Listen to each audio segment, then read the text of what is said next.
Pag-aalaga po ng hito ang ating pag-uusapan ngayong araw na to at ako ay nasa Barangay Santo Domingo sa Bay, Laguna. Ang aking pong makakasama ay si Mr. Isagani Sani Aquino. Sir, gaano na po kayo katagal nag-aalaga ng hito?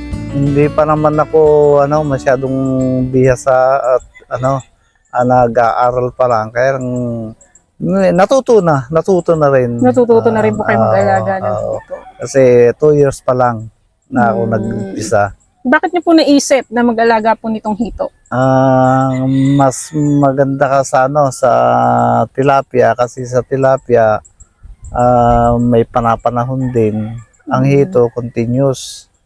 Madali pati ang trabaho, hindi kagaya ng tilapia. Ang tilapia marami trabaho. Ang hito menos sa trabaho. Yung fingerling, saan niyo po kinukuha yan, Sir Sani? Kami na rin ang nagpo-produce. Kami ang nagtuturok. Kami na ang nagpapalaki mula sa paray. Bakit po nagtuturok? Kaya may inject yan para lumabas yung kanyang itlog. Iano namin yan. Itatangke namin yan para siya mabuhay. So, ibig sabihin, sa inyo na rin po nagmumula, yung from breeder, kayo na rin po talaga nagpaparami nitong mga alaga ninyo pong hito. So, hindi na kayo bumibili pa po sa labas? Minsan, pagka ako'y na-short, bumibili rin ako sa labas.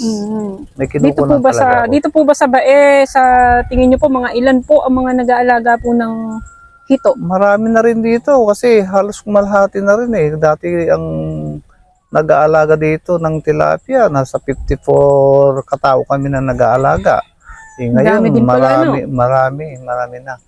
Dito sa amin dito sa Santo Domingo, kalahati na, marami na rin nag-aalaga kasi mas madali siyang alagaan. Wala po kayong nagiging problema po, mga nagiging sakit ng hito? Wala namang masyado. Sa pagkain po, ano po yung mga binibigay niyo pong pagkain po? Ang talang pakain namin dyan ay yung mga mortality na manok mula sa poultry. Kagaya nito, yung mga mano yan. Oo, nakikita ko nga may mga dito ngayon, yung mga pakain po ninyo. Pero pagka maliliit pa po yung hito, ano po yung ipinapakain niyo po sa hito? Feeds din ng aming pakain. Feeds, tsaka pagka yung medyo malalaki na, mga bituka ng hasang ng isda, tsaka yung mga kahit mga basta yung mga pinaganon ba nung sa manok po ba yan? Pwede rin sa manok, mga bituka ng manok yan. Ginigiling namin. Ay, ginigiling niyo pa. Pero madali po kayo makabili po dito? Marami naman kasing poultry kasi ang sa amin, pinupuntahan namin yan sa poultry. Ayun ay nabibili rin namin ng i-dispose nila yan kaysa ibaon nila, kami ang kumukolekta. May bayad pa. Binabayaran pa kayo pag kinokolekta nyo yung mga dapat sana itatapon na napapakinabangan nyo pa mga nag-aalaga po ng isda.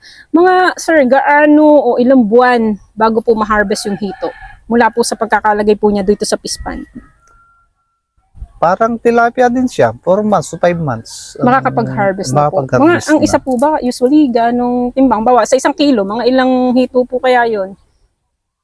Ang isang piraso, pagka kami ay nagbebenta, 1 kilo, ang isang piraso,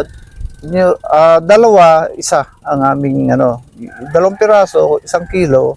Malaki, no? Oo, malalaki. Malalaki po. Kaya kasi ang gusto ng mga tao, yung ganung size, mga pang-ihaw na. Sa isang palaisdaan po, katulad nitong nakikita ko dito, gaano po karami ang nailalagay niyo po na hito? Dito po sa isang ito. Ano pong size nga po nito? Itong size po na to na isang palaisdaan? Ay 16 by 10 by 16. 10 by 16, mga ilan po ang inilalagay niyo po dito? 3,000. 3,000 yan. Kasya na po lahat dyan yan. Yes, ma'am. Tapos yung pagdating po sa tubig, hindi po ba sila maselan? Or hindi nagpapalit naman, din po kayo lagi? Nagpapalit din kami. Mga ilang beses po magpalit ng tubig? Hindi naman siya lagi, kundi pag inakala mo naman siya madumi na, papasukan man yan. May pump naman kami ginagamit ira-running water namin yan. Para yung pinaka kasi sa ibabaw siya nagmamanti-mantika kasi siya, kailangan matanggal yun. Sabi niyo po kanina mas maganda para sa inyo alagaan ng hito kumpara sa tilapia. Pagdating po ba dun sa puhunan, mas okay malaki. po ba? Mas malaki ba ang Mas malaki ang puhunan sa hito. Mas malaking puhunan sa Oo. hito. Pero yung balik naman po niya, return of investment po. Doble naman. Doble naman. Doble Kaya naman. sinasabi niyo na mas Oo. maganda. Bukod Oo. pa dun sa hindi siya sakitin. Oo, hindi sakitin. Ayun. At again, doon sa mga tanong pa po na hindi natin na pag-usapan ngayon, mga gusto niyo pa pong itanong, si Sir Sunny naman po ay available na sumagot po sa inyo. Sir, ang inyo pong Facebook page, dahil meron kayong Facebook Oo, page. yes, ma'am. Sige po, ano nga po yung inyong Facebook page? Aquino Freshwater Fish Farming. Ayun. So, maaari nyo po doon makontak si Sir Sunny. Ano po, sa pag-aalaga po ng hito. So, muli, ako po ay nandito sa Barangay Santo Domingo sa Bay Laguna. Ang ating pong pinag-usapan ay ang pag-aalaga po ng hito at kasama si Mr. Isagani Sunny Aquino. At ako po si Cheche Masikat para sa Kabukiran at Kabuhayan.